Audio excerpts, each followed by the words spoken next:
Namaste, welcome to Sakshi Sports. This is Durga.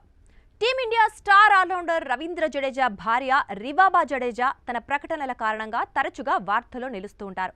Gujarat assembly ఎన్నికల్లో ఆమె విజయం సాధించి ఎమ్మెల్యే అయ్యారు. కొద్ది రోజుల క్రితమే ఆమె మంత్రివర్గంలో కూడా చేరి గుజరాత్ విద్యాశాఖ మంత్రిగా బాధ్యతలు చేపట్టారు. ఈ నేపథ్యంలో రివాబా చేసిన ఓ ప్రకటనపై సర్వత్రా చర్చ మొదలైంది.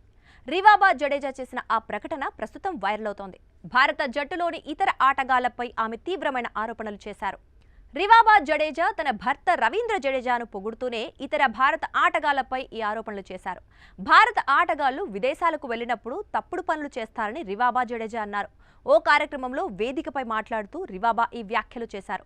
నా భర్త లండన్, దుబాయ్, ఆస్ట్రేలియా వంటి అనేక దేశాలకు ఆడటానికి వెళ్లవలసి వస్తుంది. అయినప్పటికీ ఇప్పటి వరకు ఆయన ఎప్పుడూ వ్యసనానికి లోను కాలేదు.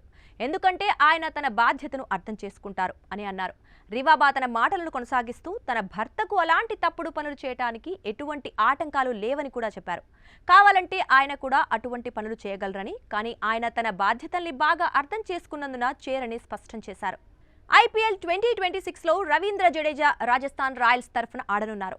గత సీజన్లో ఆయన చెన్నై సూపర్ కింగ్స్ తరఫున ఆడారు. అయితే వేలానికి ముందు ఫ్రాంచైజీ ఆయన్ను రాజస్థాన్తో ట్రేడ్ చేసుకుంది.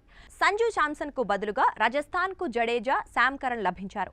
జడేజా 2008లో రాజస్థాన్ తరఫునే ఐపీఎల్లో అరంగేట్రం చేశారు. ఇప్పుడు ఆయన మరోసారి ఆ జట్టు తరఫున ఆడనున్నారు. సాక్షి టీవీ ప్రసారాలను నిలిపివేయడం చట్టరీత్యా నేరం. సాక్షి టీవీ ప్రసారాల కోసం మీ స్థానిక కేబుల్ ఆపరేటర్ను వెంటనే సంప్రదించండి. డిటిహెచ్లో, ఇంటర్నెట్లో కూడా సాక్షి టీవీ ప్రసారాలను వీక్షించవచ్చు.